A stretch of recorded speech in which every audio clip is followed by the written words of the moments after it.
Alright guys, hello and welcome. We have another set from the Blue Carbon Cup today. We have the first set, first of two, in the semifinals. We have Dogao versus Nili. Dogao is represented by the painted sweet lips. It is a near-threatened species. It lives in the Indo-West Pacific. Adults feed mostly on seagrasses. Juveniles have black and white stripes. Adults are blue, gray, yellow, and orange dotted. They live in shallow coastal waters, estuaries, and around reefs, and blue carbon ecosystems like mangroves, seagrass beds, and kelp forests are important nurseries for them. Whereas Nili is playing as the Emperor Red Snapper. They are native to the Indian Ocean and the Western Pacific. They live in sandy and rocky areas, coral reefs. Adults are red-pink, juveniles are white, dark red banded. They are a large predator. They can weigh upwards of 30 kilograms and live for more than 40 years. Blue carbon ecosystems like mangroves, seagrass beds, and kelp forests are important nurseries for many fish species. So we've got the battle of the fishes today. Let's take a look at the player profiles here, but I'm sure that all of you, if you know who I am, and you're in the chat watching this broadcast, you know who these guys are.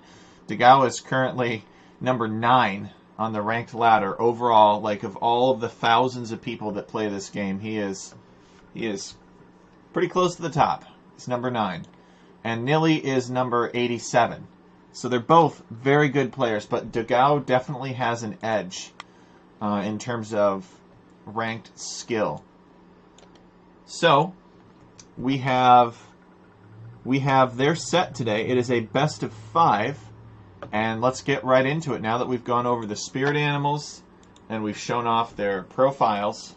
Hey Arthur, welcome. Let's take a look at their first game. Their first game is on Tidal Plain. This is a new map procured specifically for the Blue Carbon Cup. Remember, guys, that the players start with these junks.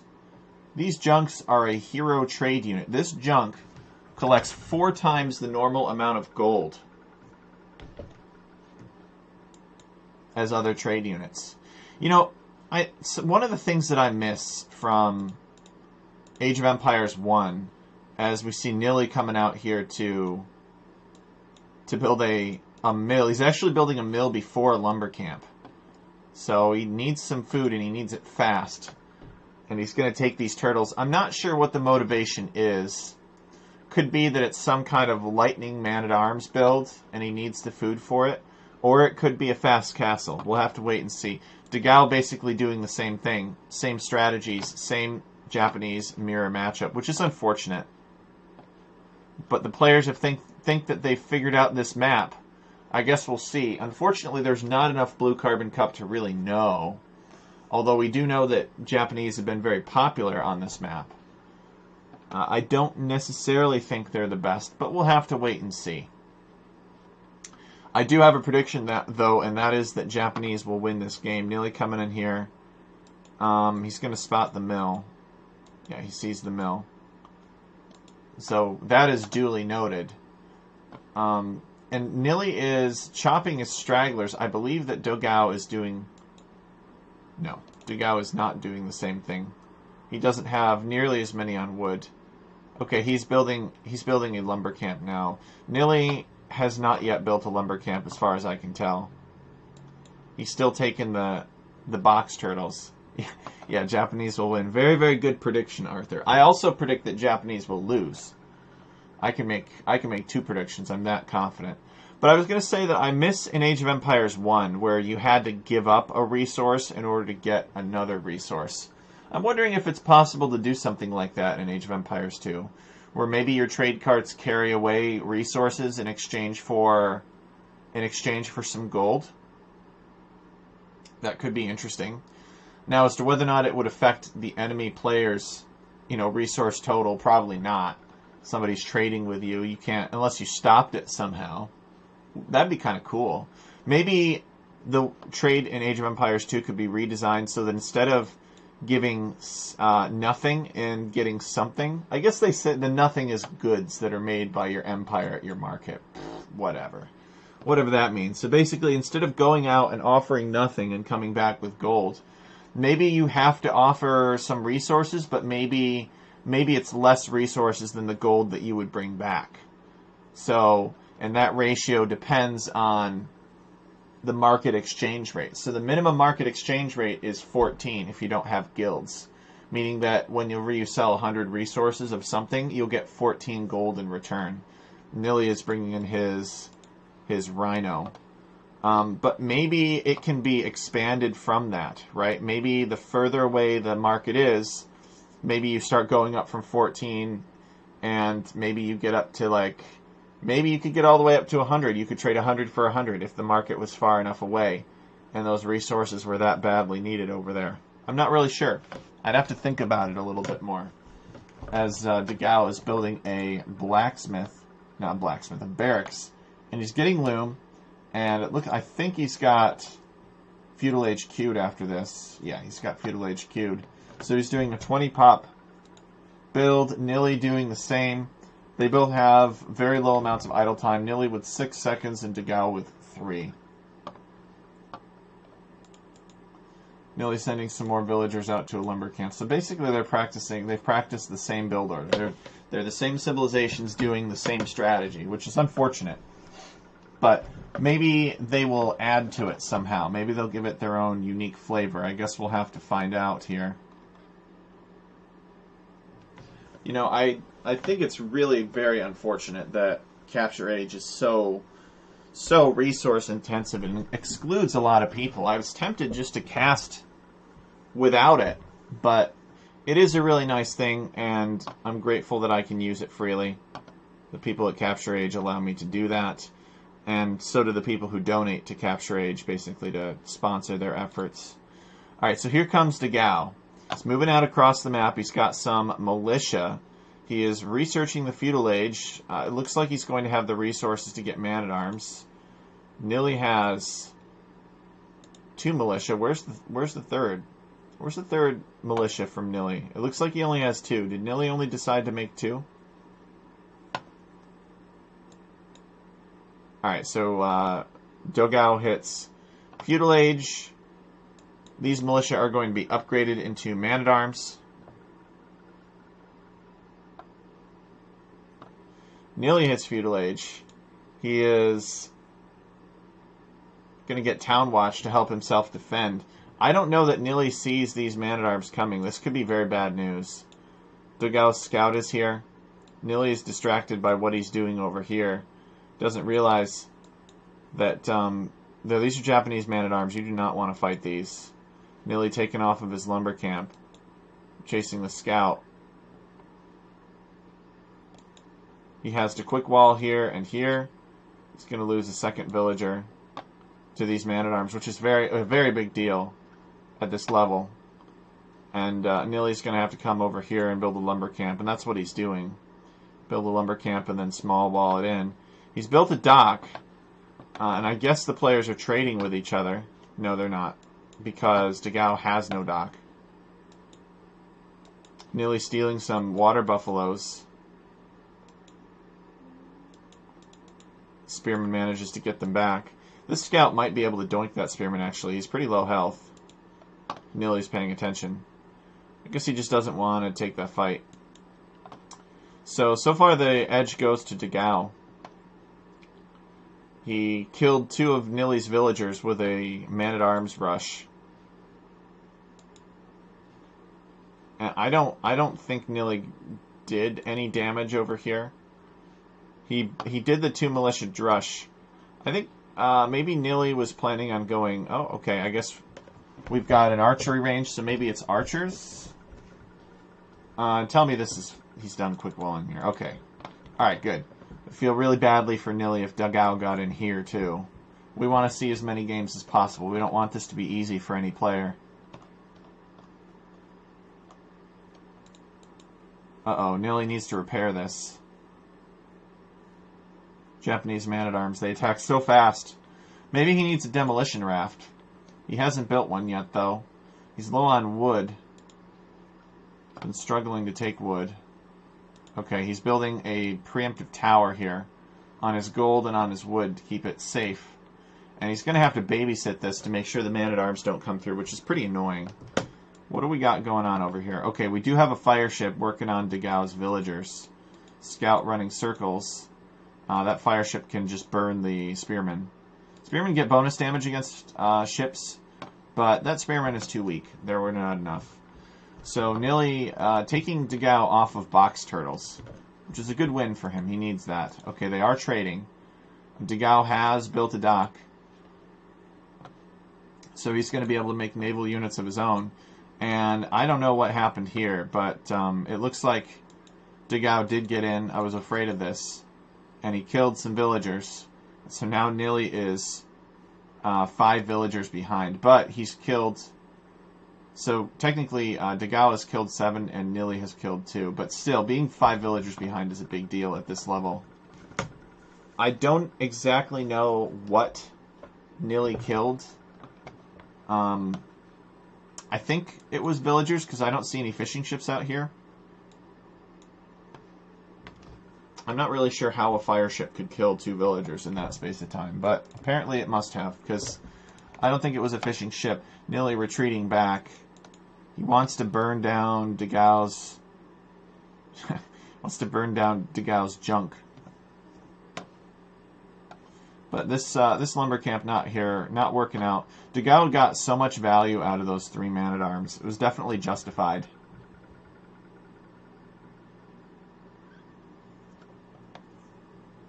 What is this? Nili in a transport ship? Is he going to go out here and take this gold? That would be amazing. Oh no, where is he going with that transport ship? Maybe he wants to try to get around the walls? It actually doesn't make much sense to me. Unless he's coming out here. Yes, that appears to be the case. Wait. Yep. And this will be a safe place to take resources.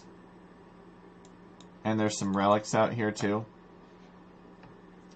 Maybe he will build a dock though. There's a single villager. So Nili's plan is to go for more water. He's building another dock. He's got a tower on his wood. And Dogao has archers here. It's a slightly different philosophy, I think. You know, Nili was content to rush and then mostly go ships. And now Dogao has responded with ships, but I do think Nili has a ship advantage.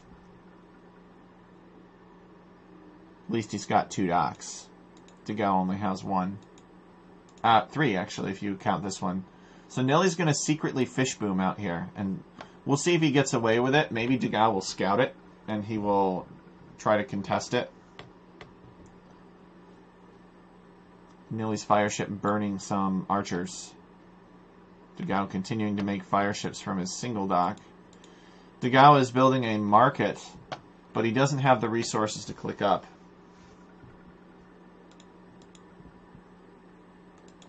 Repair villager doesn't get there in time. This transport ship is damaged. Nili should probably pull it back to this corner.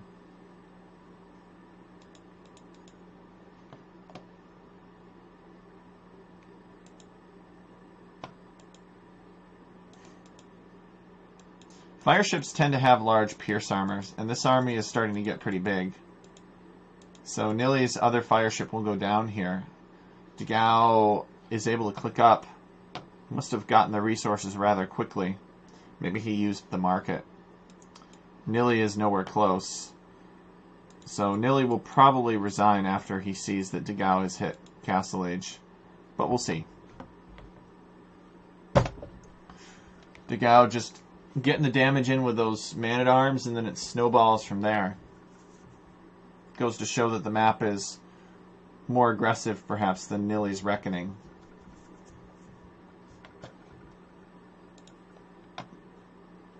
Nili rushing up a blacksmith, probably to get fletching for his tower. We'll see, though. Yep. Gets fletching. That'll help his skirms out, too. To fight off these archers.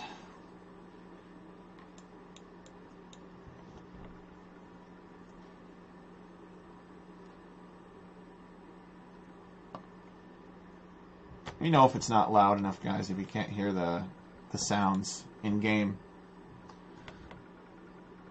I would wear my headphones. I guess I could wear them for a little bit, but they actually give me a headache. Nili fighting uphill, which is... You never really want to do this. I'm not sure why he's fighting this. Maybe he's just buying himself some time to take wood safely. Because if these archers could camp right here and be pretty annoying. Range a lot of these lumberjacks. And they'd be just out of range of the tower. Nili calling the GG, seeing that Dogao is up to the castle age. Nili's resources were getting close, and indeed his fish boom was detected. Oh, that hurts. So we'll give the first win to Dogao here. And move on to the next game. Replays.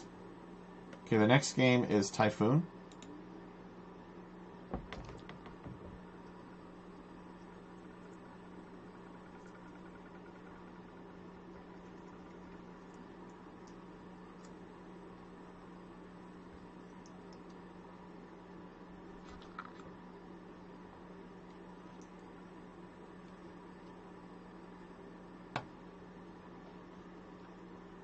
Okay, here we go. So we see a Lithuanians mirror matchup on Typhoon.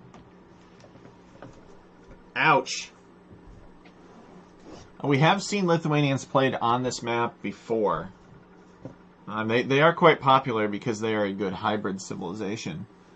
But Nili going for the Instadoc, so is Dogao. Lithuanians start with extra food. So that means that you can send your villagers out to chop wood immediately and maybe get enough food for enough wood for a fishing ship. And because you start with all that extra food, you don't have to be collecting food in that time. Because ordinarily the civs would have to be other civs would have to collect food so as to avoid getting housed. But Lithuanians have got some more wiggle room here with their 75 extra seconds. See, each villager takes 25 seconds to build and costs 50 food. So therefore, with 150 extra food, you get 75 more seconds of time to stabilize a fishing economy. So the Instadoc could be pretty good.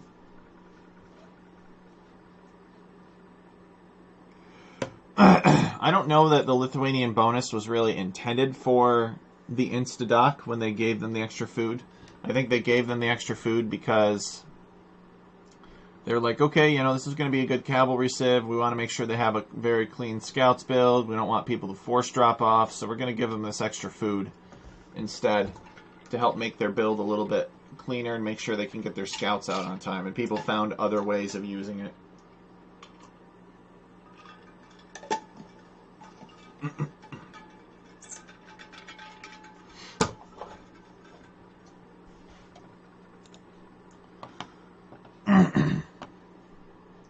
So we got a fishing ship out for Nili and two fishing ships out for Dogao. They are trading with each other. Nili will have his fishing ship out, another fishing ship out pretty soon. Comes back and brings some gold. Dogao is coming to get some gold, and it is 78 gold, which is a lot of gold given the tiny map size and how far away the docks are. So these trade cogs, these hero trade cogs, are just doing some work. Nili over here laming Dogao. Oof. I did not see that earlier. What's Dogao going to do about it? Does Dogao even see it? No. He doesn't see Nili's villager. If he's paying attention, well, he'll see it now, and of course he'll see the boar dying, and he'll see the boar flinching, you know, like it's being attacked. Nili might as well take some meat and then head home. Which I think is what he's going to do. Nili also found a turkey. Maybe this turkey came from Dogao's side of the map and he's laming him. It's interesting that Nili did not... He could actually wall this in. That would be pretty smart, I think. So that Dogao cannot take it. But maybe Dogao isn't that worried because there's so much fish out here. He's just going to fish boom through it. 78 gold. Dadgum.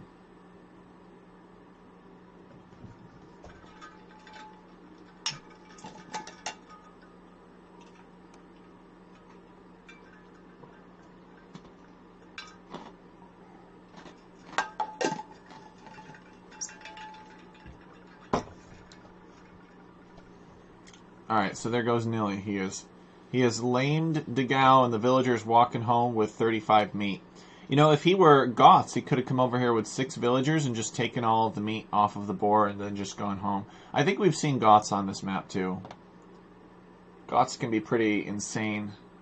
But Lithuanians appear to be the favorite. Nili has about 1 villager worth of town center idle time, and Dogao has about a half a villager worth of town center idle time. So is Dogao going to spot this boar and then bring the boar in? It doesn't look like it. Both these guys have elected to take the wood forward, take as much as they can. The better wood lines are here in the front, assuming that they don't get towered. There are more wood lines out here, though.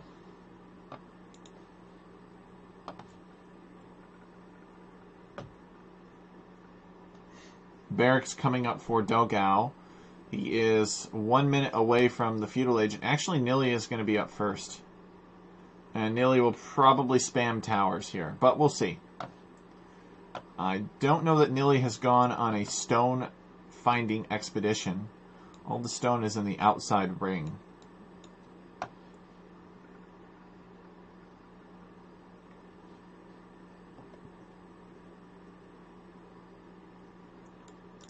These villagers are coming forward to build a tower. I don't think that Nili knows about Dogao's. Oh no, he does. He knows that there's a barracks here. He does not know that Dogao has militia. Is Dogao going to get man-at-arms? These militia could mess up this tower construction if they get there in time. Does Dogao, regardless of whether or not Dogao scouted this watchtower, like, it's very obvious. You know, if you're going to come here and check first. Like, imagine if Nili had just, like, built a house here and, like, built some quick walls around it. His life would be a lot easier right now. But as it stands, he's got to send the boys to fight off Dogao. And now there's man-at-arms here. Could you imagine if he had just kind of box-walled this in so he didn't have to deal with these man-at-arms? Would have turned out very different for him. So the tower would actually be able to kill the man-at-arms. Now we've got a big melee here. Villager goes down. Nili has lost 2 villagers so far. Dogao has lost 1 to the brawl. Is this really what people want to see nowadays in tournaments? Is this what maps are built to do nowadays? Or maybe Huhukoyotl just chose particularly aggressive maps for the Blue Carbon Cup, and that's what the players want to play. I just don't know. So Nili limps away from that, having lost 5 villagers. Having lost, no, more than that, sorry. It looks like there is a water battle. He lost a good number of villagers. Nili having built some docks forward and is fighting Dogao. There's a repair villager here. And is there a dock back here? Nili is still fishing, but neither player can really do much in terms of fishing. Because eventually the fire ships will find... Yeah, they both have 3 fish, and they're investing hundreds of resources into protecting their fish and killing their opponent's 3 fishing ships. Dogao microing this back so that he can repair the fire galley. What's Nili going to do? Looks like some boys went down over here, too. Not sure what that was. Must have been a fight with this man-at-arms. And Dogao is still making them. Man-at-arms are powerful. You don't want to fight them with villagers in the feudal age. Another villager goes down. Nili has to withdraw from this. Nope. Wait. Okay, he does kill that one man-at-arms. Now he's got a micro. Pull it back. Just quick wall, man. Just build small walls.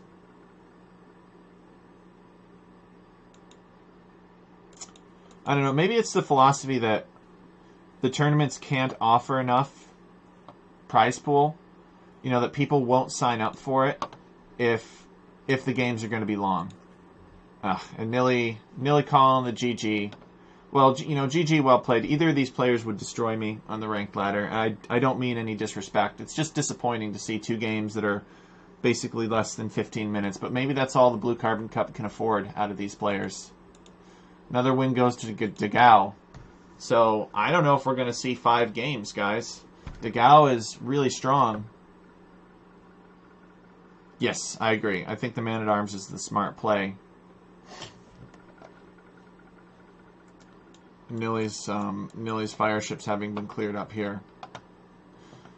So, well, props to Nili and Dogao for even signing up for the Blue Carbon Cup. Despite the relatively low prize pool. I know these guys are worth a lot more than the prize pool. These guys could be playing in tournaments, you know, that or show matches, even show matches that are worth a lot more than this. Alright, so the last one we're going to watch is Water Nomad here. You don't think they estimate the game's length before signing up? Really? I don't know about that, Arthur. I think that if you did a Forest Nothing, not Forest Nothing, but if you did, well, I guess Forest Nothing, or a Michi tournament, guaranteed these players wouldn't sign up.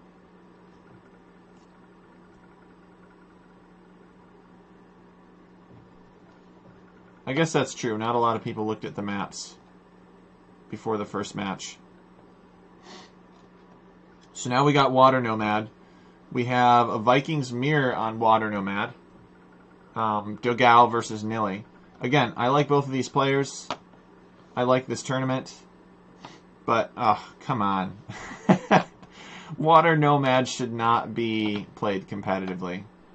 There's like, these guys have figured it out. There's one civ. You micro the galleys better. You have a slightly better build order, and you win. And it's over like early feudal age. Maybe mid-feudal age. But who knows? We'll see. Maybe somebody will take a risk, try something differently, and be rewarded. Arthur saying, if it's called a Michi tournament, even I wouldn't sign up. Exactly. Because you would infer, based on the name of the tournament in that case, that the games would be long. You'd be like, ugh, I don't want to play all these long games for that prize pool.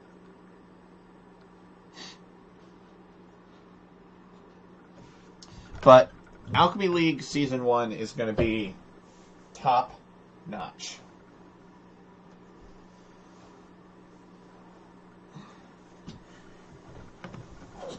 We're going to have the perfect map pool.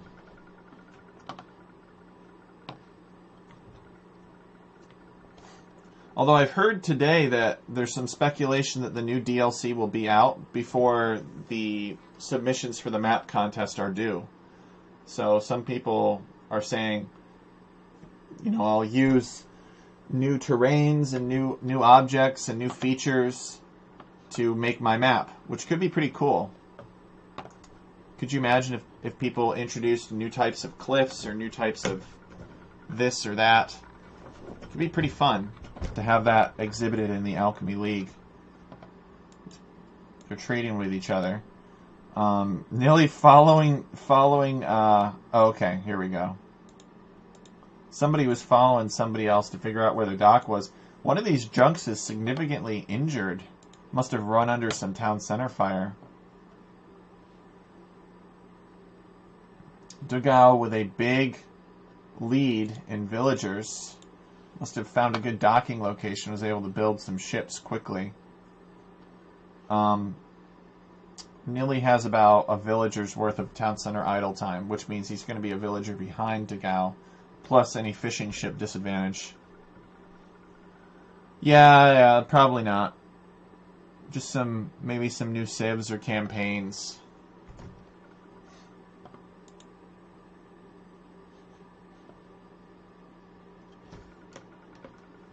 We'll see. So, of course, Vikings get the cheaper docks. Their warships are cheaper. So it's a pretty cool bonus.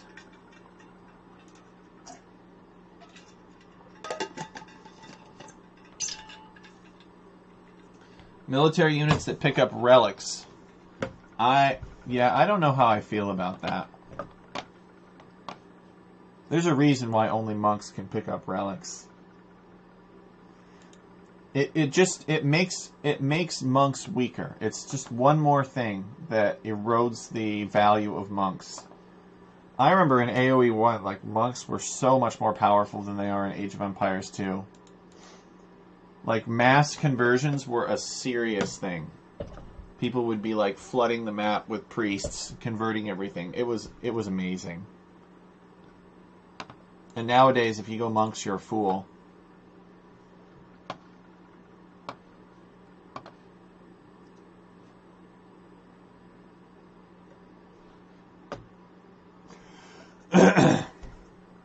So they're both on their way up to the feudal age. Dogao is going to be up first. It's going to be up a minute before Nili. We'll see what happens. Who knows? Maybe Nili can do the reverse sweep, you guys. Maybe Nili will win the next 3 consecutive games. And surprise us all. That's what I always hope for. I want to see as many games as possible from these players.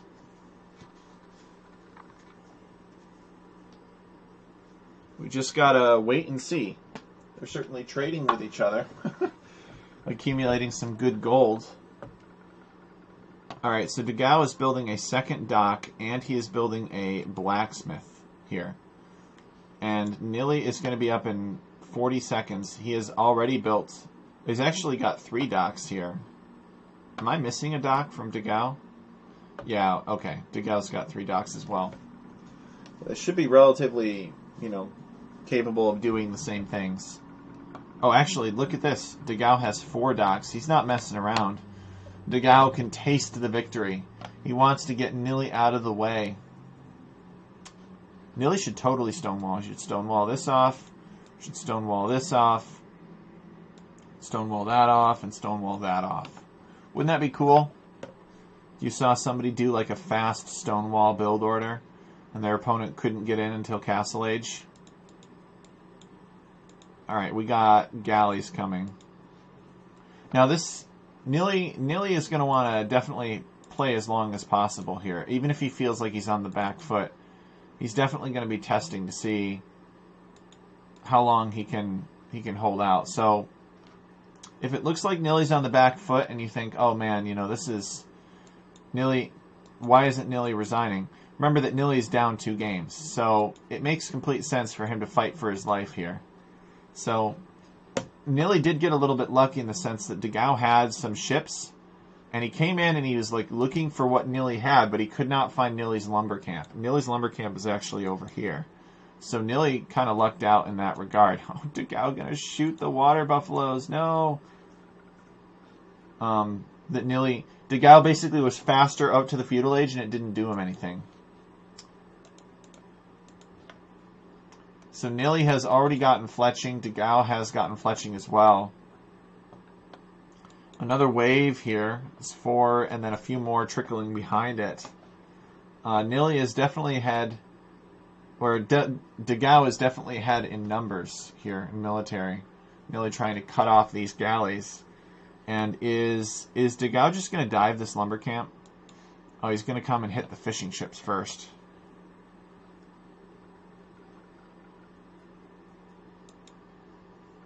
Okay, Nili has abandoned this lumber camp because he is afraid of Dogao going in there, killing the villagers, which is the right thing to do. Why take wood out here when you can take wood here next to the town center? I mean, it's a little bit more crowded, but it's much safer.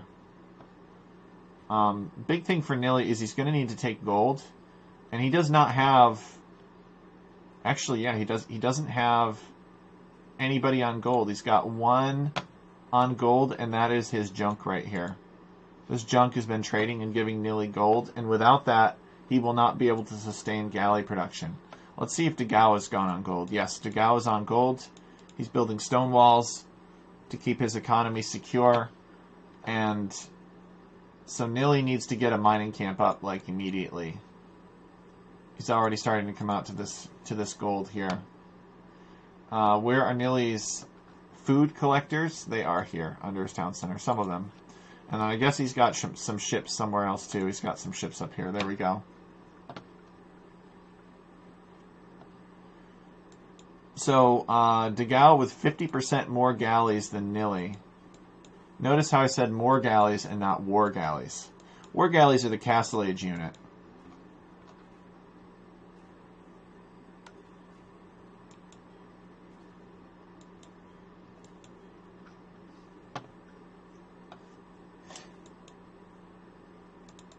Okay, this is a very good mining camp. It's basically right in between the gold and stone. And Dogao can't push in because he's closer to Nili's supply lines here. And Nili's able to turn that back. And look at that, the junk is still trading. This is desperately needed gold. Wait, what?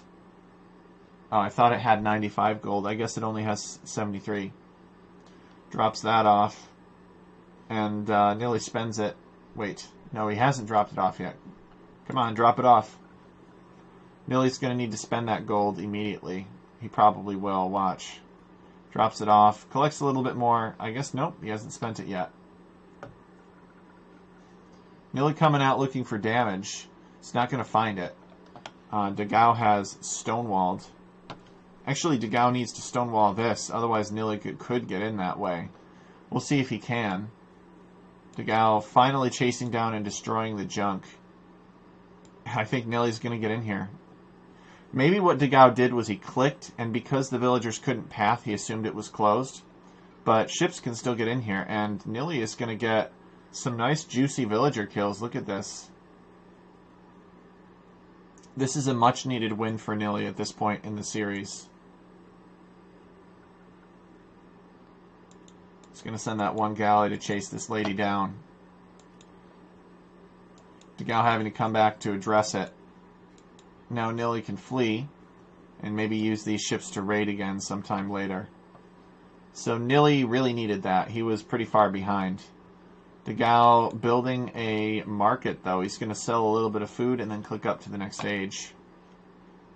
Nili is going to leave. If Nili's paying attention, he can finish off this villager, and that's exactly what he does. And Dogao will probably stonewall this to ensure that it's properly closed off. Yep, there we go. Except this stone wall doesn't have to be built, and this one should be built here. But other than that, it's good.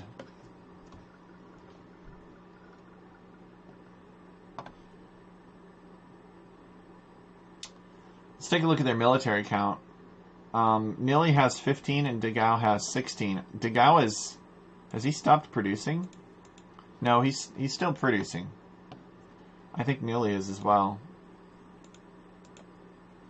From some of them.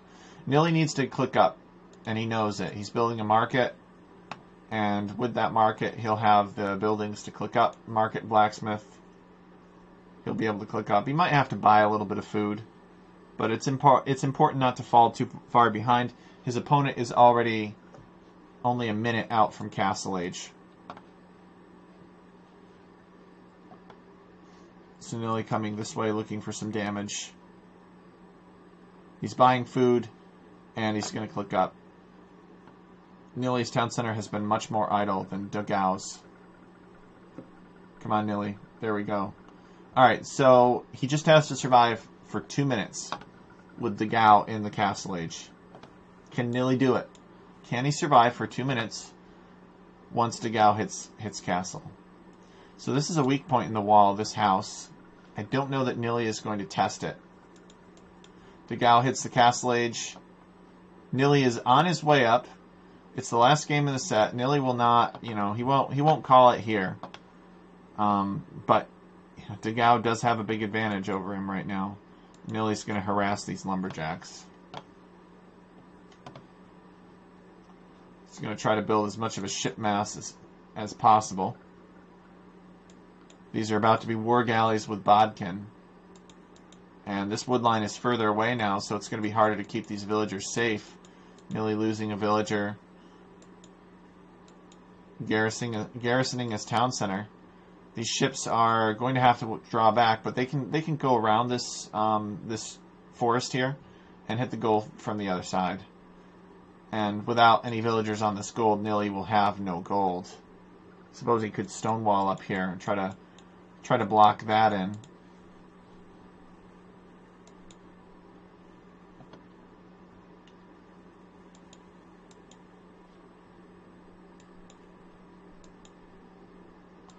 These are trapped. He's got some demolition ships. Okay, Nili's selling some resources. He has to sell his stone in order to get this upgrade. And he wants Bodkin. I don't know if he's going to get it in time, though.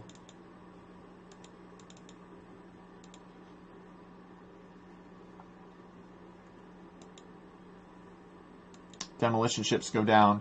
Demolition ships are somewhat unwieldy against ranged units like this. Hey, Lego Fast, yes. Alright, he does get the War Galley upgrade, but without the ability to take gold, it's only a matter of time before he's completely overwhelmed. Oh, Nili has a... Interesting. He built a longboat. The longboat didn't do very much. Oops. But I'm wondering... Yeah, and Dogao is victorious. So Dogao with his third and final win. We saw three mirrors. Every single one of these games, they picked the same civ and basically did the same strategy. The maps for the Blue Carbon Cup, they're too aggressive, you guys.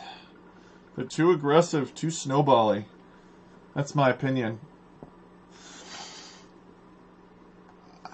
I understand the need to have maps that have feudal age options that keep the audience entertained before clicking away. But it's also important to not be able to predict that the game is going to end, by feudal or early castle at the latest. 40% of your games should go to Imperial Age. That's just how it works. That's how Arabia is. And you should try to emulate that quality. Because 40% of your tech tree options, all your different units and such, are in Imperial Age. And the ability for players to end games should be proportional to the options that they have available to them. So GG, well played. Dogao played really well. Either one of these players would have crushed me on the ranked ladder, so I don't want to seem harsh in critiquing it watching the recordings. Big respect for both of them. Hats off, and we'll catch you guys for the community game stream later. Thank you so much for watching. And stay tuned to this channel for more Blue Carbon Cup content.